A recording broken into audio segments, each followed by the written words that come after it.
Shalom saudara, Bapak Ibu dimanapun saudara berada sekarang, apa kabar semua? Semoga semua masih tetap sehat ya. Kita kembali lagi ke dalam program Bible Study CK7, satu program yang sangat memberkati kita semua. Tujuannya adalah supaya kita bisa belajar firman Tuhan, kita mengerti firman Tuhan, dan supaya saudara sendiri di rumah masing-masing bisa mendalami firman Tuhan secara pribadi lepas pribadi ya. Hari ini kita akan belajar sesuatu yang luar biasa. Saya percaya Tuhan pasti punya sesuatu yang indah buat kita. Tapi sebelum itu mari kita menyatukan diri dulu dengan Allah Bapa, Allah Roh Kudus, dan juga Yesus. Mari kita menyembah Dia, mari kita puji Dia.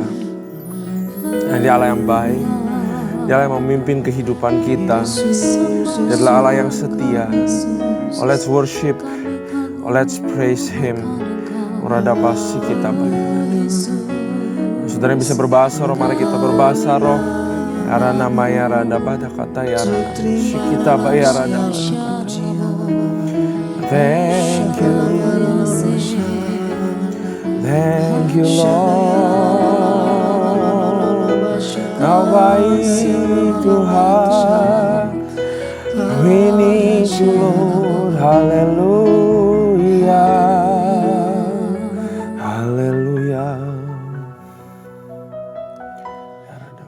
Sungguh indah tiada taranya, sungguh menakjubkan, sungguh ajaib untuk dimengerti, lebih dari semua yang ada. Hikmat-Mu tiada terselami, kasih-Mu dalam tak terduga. Kau sungguh indah tiada taranya, mulia dan berkuasa. Kagum hormat akan Engkau, ku kagum hormat akan Engkau. Kau Allah yang layak dipuji, ku kagum akan Engkau.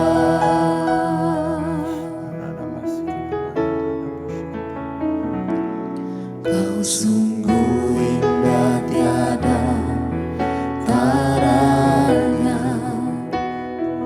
sungguh menakjubkan, sungguh ajaib untuk dimengerti, lebih dari semua yang ada. Hikmat-Mu tiada terselami,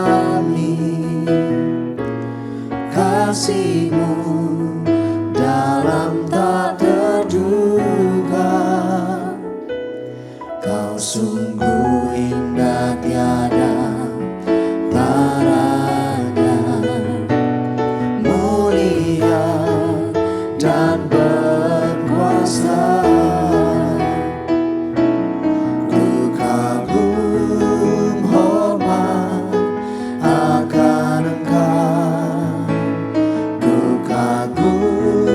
Hormat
setia dalam hidupku Tuhan.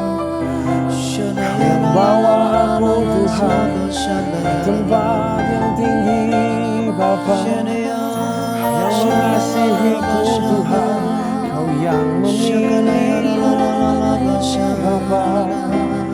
Thank you Lord, thank you Lord. Sebab Kau layak terima pujian. Praise for you. Sebab Kau layak Everything comes from you. terima Semua pujian. kemuliaan Kau. Sebab Kau layak ku agungkan Yesus, Raja di atas segala raja. Sebab Kau layak terima pujian. Sebab Kau layak terima pujian. Sebab Kau layak ku agungkan Yesus, Raja di atas segala raja.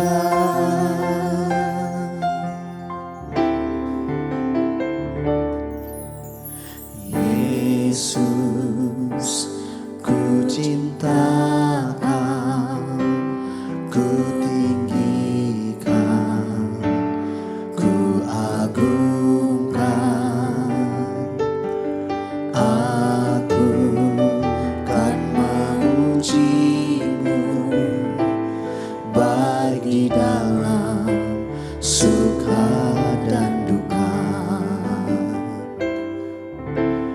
Yesus, ku cintakan, ku tinggikan, ku agungkan. Aku kan memuji-Mu, baik di dalam suka dan duka. Sebab Kau layak terima pujian. Sebab Kau layak terima pujian. Sebab Kau layak ku agungkan Yesus, Raja di atas segala raja. Sebab Kau layak terima pujian. Sebab Kau layak terima pujian. Sebab Kau layak ku agungkan Yesus, Raja di atas segala raja.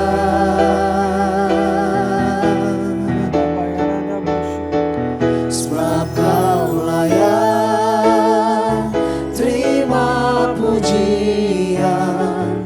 Sebab Kau layak terima pujian. Sebab Kau layak ku agungkan Yesus, Raja di atas segala raja.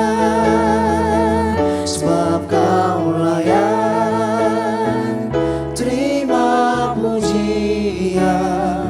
Sebab Kau layak terima pujian. Sebab Kau layak ku agungkan Yesus, Raja di atas segala raja. Raja di atas segala raja. Raja di atas segala raja. Kau layak disembah.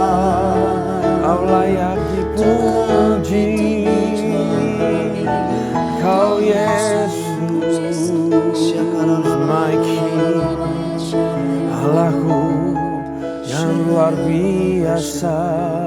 Ya radaba shi. Bapa, sungguh Kau layak dipuji, diagungkan selama-lamanya. Karena segala sesuatu darimu melalui Engkau. Dan juga harus kembali untuk Engkau ya Tuhan. Pakai kehidupan kami untuk menjadi alat yang layak untuk mempermuliakan Engkau ya Tuhan. Untuk melaksanakan perintah-Mu. Untuk melaksanakan amanat agung Tuhan. Ini kami ya Tuhan. Ini semua kehidupan kami ya Bapa. Ajarin kami lewat firman-Mu. Sebagaimana hari ini kami akan baca firman-Mu, kami mau mengerti lebih banyak lagi Tuhan. Berikan kami pewahyuan, kata-kata yang baru, urapan yang baru Kau boleh jamah di dalam bibirku ya Bapa. Jamah semua jemaat yang mendengar, harus memperoleh pewahyuan sesuai sama situasi masing-masing ya Bapa. Biar firman ini tertabur dan tidak sia-sia dan berbuah buat kami semua. Dalam nama Tuhan Yesus, kami siap untuk belajar. Haleluya, amin. Shalom sekali lagi saudara, mari kita buka firman Tuhan. Hari ini kita akan belajar di 2 Tawarik pasal yang ke-9. 2 Tawarik pasal ke-9 masih mengulang tentang Salomo. Ya, ini justru bisa dibilang seperti sudah mendekati akhir daripada cerita Salomo di 2 Tawarik pasal yang ke-9. Ya. 2 Tawarik pasal yang ke-9 saudara, mari kita buka Alkitab sama-sama.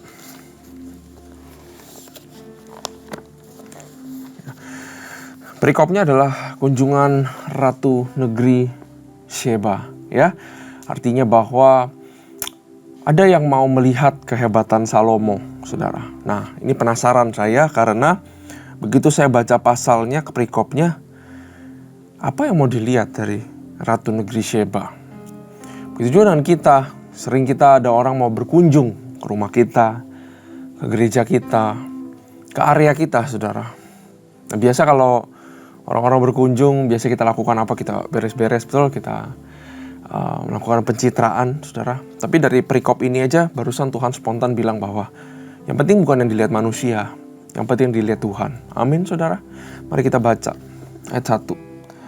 Ketika Ratu Negeri Sheba mendengar kabar tentang Salomo, ya, maka dengan pasukan pengiring yang sangat besar, dan dengan unta-unta yang membawa rempah-rempah, banyak emas dan batu permata yang mahal-mahal, datanglah ia ke Yerusalem hendak menguji Salomo dengan teka-teki. Ya, untuk melihat ini beneran apa cuma tipu-tipu gitu, apa cuma pencitraan ya. Setelah ia sampai kepada Salomo, dipercakapkannya lah segala yang ada dalam hatinya dengan dia. Dan Salomo menjawab dengan segala pertanyaan ratu itu. Bagi Salomo tidak ada yang tersembunyi yang tidak dapat dijawabnya untuk ratu itu. Ingat ya saudara, ini karena Tuhan. Ketika Ratu Negeri Sheba melihat hikmat Salomo dan rumah yang telah didirikannya, makanannya di meja, cara duduk pegawai-pegawainya, cara pelayan-pelayannya melayani dan berpakaian, juru-juru minumannya dan pakaian mereka, dan korban bakaran yang bisa dipersembahkan di rumah Tuhan, maka tercenganglah ratu itu. Dan ia berkata kepada raja, benar juga kabar yang kudengar di negeriku tentang engkau dan tentang hikmatmu. Tetapi aku tidak percaya perkataan-perkataan mereka sampai aku datang dan melihatnya dengan mataku sendiri. Sungguh setengah dari hikmatmu yang besar itu belum diberitahukan kepadaku. Engkau melebihi kabar yang kudengar. Berbahagialah orang-orangmu, ya, malah diberkati saudara lewat kata-kata. Berbahagialah orang-orangmu dan berbahagialah para pegawaimu ini yang selalu melayani engkau dan menyaksikan hikmatmu. Dia bilang apa saudara? Terpujilah Tuhan Allahmu yang telah berkenan kepadamu sedemikian hingga ia mendudukkan engkau di atas tahtanya sebagai raja untuk Tuhan Allahmu. Karena Allahmu mengasihi orang Israel, maka ia menetapkan mereka untuk selama-lamanya dan menjadikan engkau raja atas mereka untuk melakukan keadilan dan kebenaran. Lalu diberikan kepada raja 120 talenta emas dan sangat banyak rempah-rempah dan batu permata yang mahal-mahal. Tidak pernah lagi ada rempah-rempah seperti yang diberikan Ratu Negeri Sheba kepada Raja Salomo itu. Lagi pula hamba Huram dan hamba-hamba Salomo yang membawa emas dari Ofir, membawa juga kayu cendana dan batu permata yang mahal-mahal. Raja mengerjakan kayu cendana itu menjadi tangga-tangga untuk rumah Tuhan dan istana raja, dan juga menjadi kecapi dan gambus untuk para penyanyi.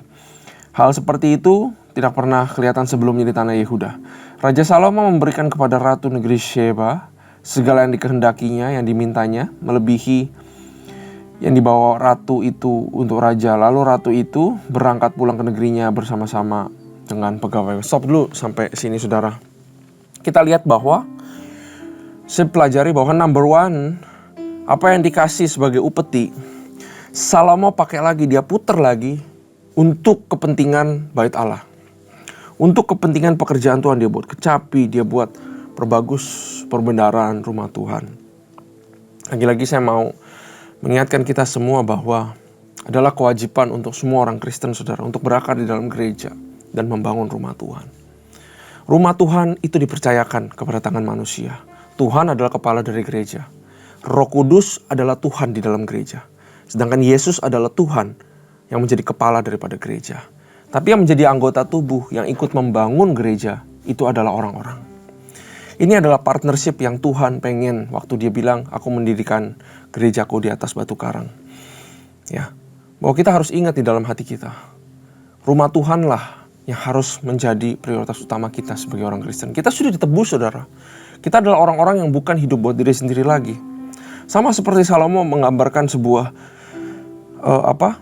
cara-cara best practice yang seharusnya kita ikuti. Apa yang kita dapat, mari kita pakai lagi untuk Tuhan. Gak usah susah-susah saudara. Saya gak ngomongin tentang uang, tentang apapun. Ada sesuatu yang kita sudah dapat dari Tuhan. Namanya tenaga, pemikiran, talenta, dan juga waktu. 4. Tenaga, pemikiran, talenta, dan waktu. Itu dari Tuhan. Selayaknya kita kembalikan kepada Tuhan. Amin saudara. Ya. Jadi dimanapun kita berada, marketplace, atau apapun profesi kita, mari kita komit untuk berikan sesuatu balik kepada Tuhan. Apapun itu, saudara. Karena segala sesuatu berasal daripada Tuhan. Dan saudara perhatikan, si ratu ini, dia bilang, saya dengar sih sesuatu tentang kamu yang baik ya. Tapi begitu saya kesini, saya kaget. Semuanya ternyata, dari makanan, cara pegawainya, berpakaian, rumahnya, tata caranya, semua segala macam. Ini bukan cara organisasi atau cara kelola dari dunia, si ratu bilang. Nggak ketemu dari mau raja-raja manapun, termasuk saya. Ini dari mana cara-cara seperti ini? Itu berasal daripada hikmat. Dan hikmat itu ingat dari Tuhan. Jadi apa yang datang dari Tuhan harus kembali ke Tuhan. Makanya terakhir Ratu Sheba ini bilang, aku berikan kemuliaan, terpujilah Tuhan Allahmu. Salomo bisa ambil apa buat kemuliaannya? Gak ada saudara. Makanya jangan salah satu daripada kita yang membanggakan diri kita. Amin. Karena semua dari Tuhan dan untuk Tuhan. Ya, kita cuman vessel, kita cuman kendaraannya. Tapi kita harus willing untuk lakukan the best. Salomo is very excellent king. Semuanya excellent. Sehingga yang excellent itu dilihat orang. Dan orang bisa lihat, wow, beda banget ini. Sehingga dia memuliakan Bapamu yang di sorga. Tertulis di firman Tuhan. Bahwa kalau kita lakukan sesuatu yang excellent.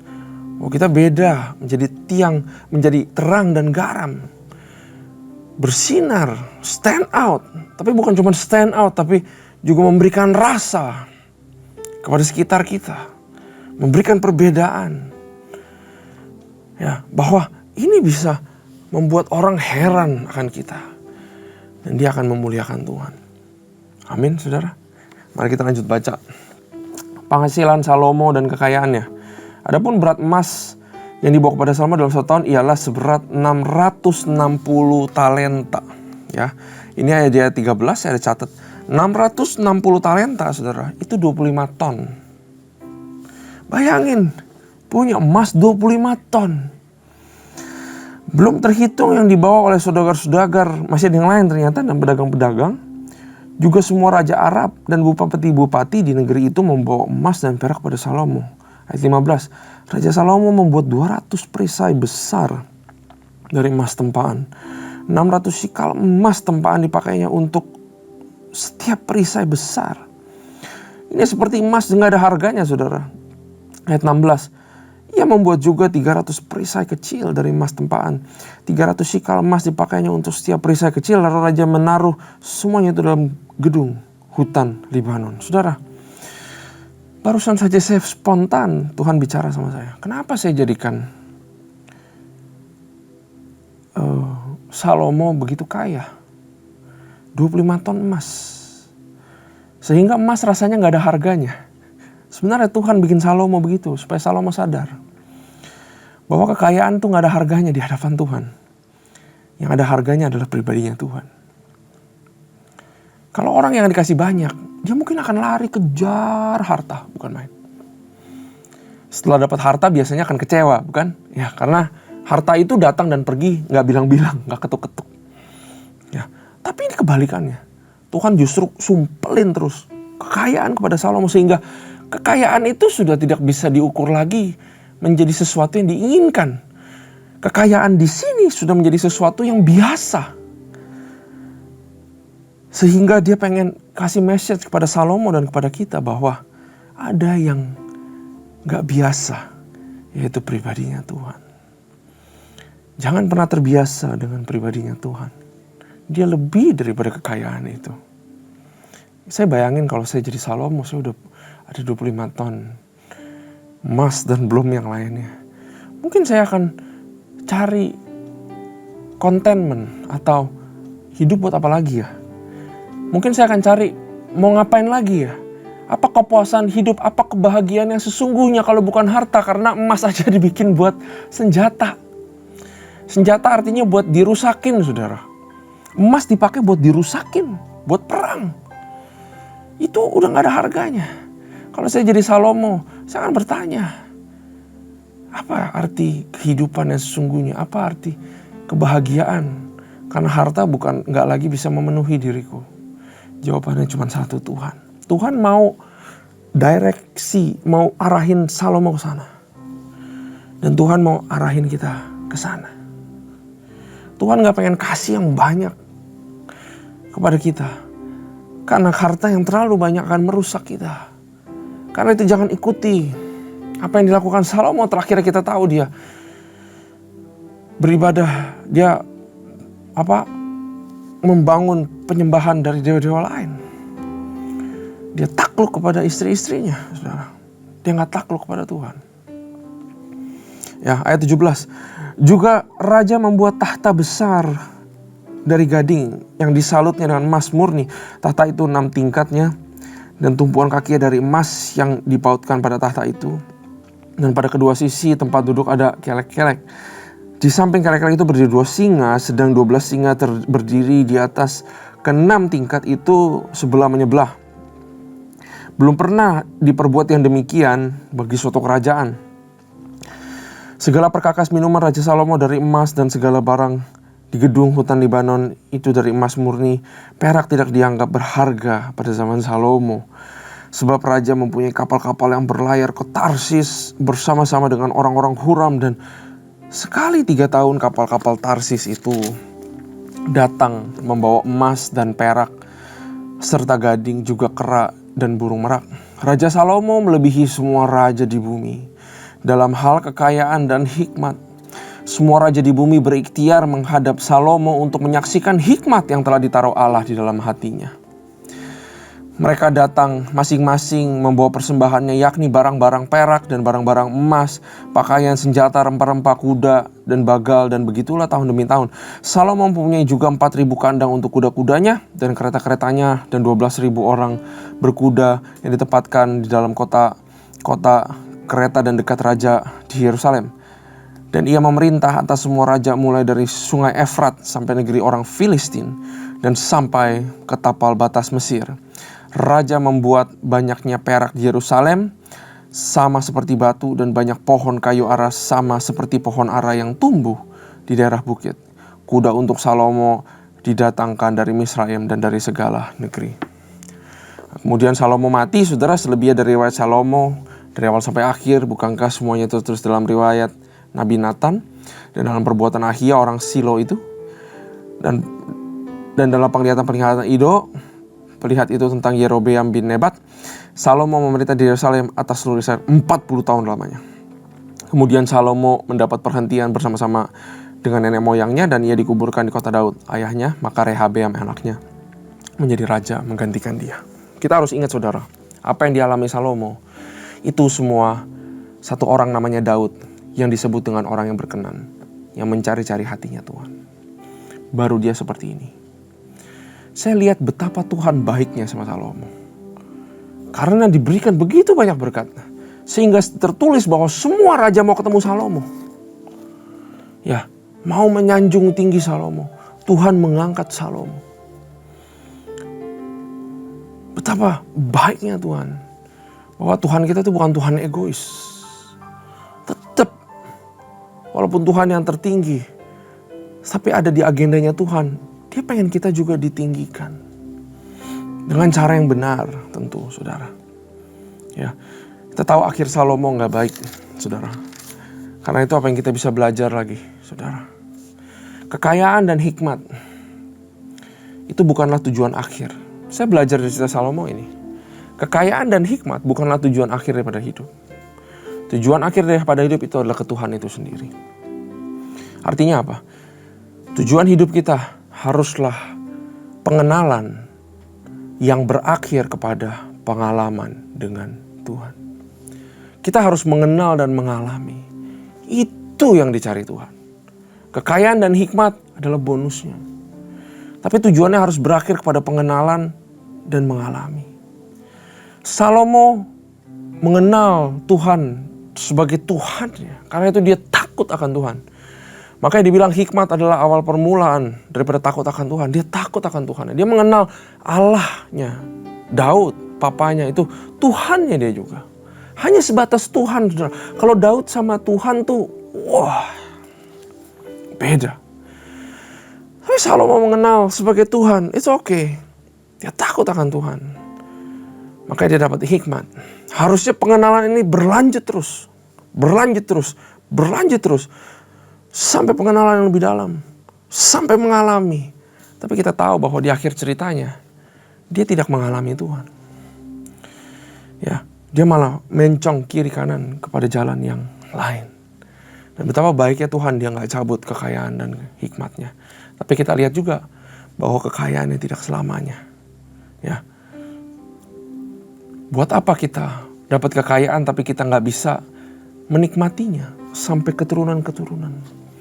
Kita akan tahu, bahwa kita sudah tahu dan kita nanti akan lihat lagi bahwa itu yang sudah dibangun Salomo, semua itu dipretelin, nanti dirampas semua. Ini Kingdom of Israel, kerajaan Israel at the top. Tapi habis dari sini turun, melandai sampai pembuangan nanti, saudara. Kekayaan bukanlah segalanya. Gak ada jaminannya, saudara, antara kebahagiaan dan kekayaan. Gak ada jaminan saudara akan bahagia apabila saudara menjadi kaya. Gak ada kepastiannya. Gak ada hubungan yang pasti akan itu. Sama seperti sebuah pesta pernikahan. Gak ada kepastian, gak ada hubungan yang jelas antara pesta yang besar dengan pernikahan yang luar biasa. Pesta yang luar biasa belum tentu menghasilkan pernikahan yang luar biasa. Gak ada hubungannya. Sama dengan kekayaan dan juga kebahagiaan. Kekayaan adalah target yang selalu berubah-berubah. Dia selalu pindah-pindah, saudara. Saat ini saudara bisa bilang kaya 10 tahun lagi, kekayaanmu gak ada artinya. Saudara dibuat lari terus, ngejar sesuatu yang selalu standarnya berubah. Artinya apa? Kalau saudara mengejar itu, saudara pikir saudara dapat, maka saudara akan bahagia. Tapi ternyata yang saudara kejar itu berubah-berubah terus, jadi bikin saudara lari terus. Apa artinya? Artinya kebahagiaanmu akan selalu kiri kanan, gak pernah jelas, gak pernah mengalami fulfillment dalam hati. Karena fulfillment di dalam hati itu hanya di dalam Tuhan. Kita harus hati-hati, saudara. Yang terakhir, di dalam kita mencapai satu tujuan, hati-hati dalam prosesnya. Tuhan tidak berkenan sama kita. Di dalam suatu perjalanan, tujuan dan perjalanannya penting. Bukan cuma tujuan yang penting. Menurut saya perjalanannya juga gak kalah penting. Kalau saudara, bayangkan saudara mau pergi perjalanan jauh naik mobil ke Jogja. Tujuannya penting Jogja, karena saudara ada urusan di sana. Jangan sampai tujuannya salah, bukan? Mau ke Jogja malah pergi ke mana? Tujuannya penting, harus fokus sama tujuan yang di ujung. Tapi perjalanannya juga penting. Bagaimana saudara manage perjalanannya supaya saudara gak kecapean dan kecelakaan. Bagaimana mungkin dalam perjalanannya saudara pengen ada orang kiri kanan yang menemanimu, orang yang deket sama kamu, bukan? Perjalanannya harus menyenangkan, perjalanannya harus berarti, tujuannya juga harus berarti. Sama seperti perjalanan rohani, fokusnya adalah ke Tuhan, ke sorga. Sorga panjang banget ya, kekekalan. Dunia cuma sepotong, tapi perjalanannya juga penting. Bagaimana kita diproses senantiasa. Jatuh bangun, tetap bangun terus saudara. Jatuh dalam dosa, tetap bangun terus, bertobat. Itu yang menjadikan kita Christ-like. Saudara mau kaya, boleh.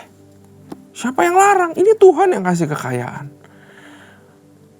Ya, tapi kalau soal kekayaan, tujuannya jangan berhenti di kekayaan. Perjalanannya harus benar. Supaya yang tadinya tujuannya kekayaan, berubah tujuannya menjadi pengenalan dan mengalami Tuhan. Jangan sampai karena kita mengejar sesuatu, maka kita menjadi orang yang tidak berkenan di hadapan Tuhan. Amin. Makasih Tuhan buat firman ini. Makasih buat peringatan daripada Engkau. Kami ditegur keras bahwa fokus kami adalah mengalami Engkau. Lewat mengenal Engkau Tuhan. Bukan justru tujuan-tujuan yang semu dan tujuan-tujuan yang bukan berasal daripada-Mu Bapa. Ampuni kami apabila kami bersalah di hadapan-Mu. Sucikan dan kuduskan kami dan arahkan kami kembali kepada jalan yang benar. Terima kasih Tuhan.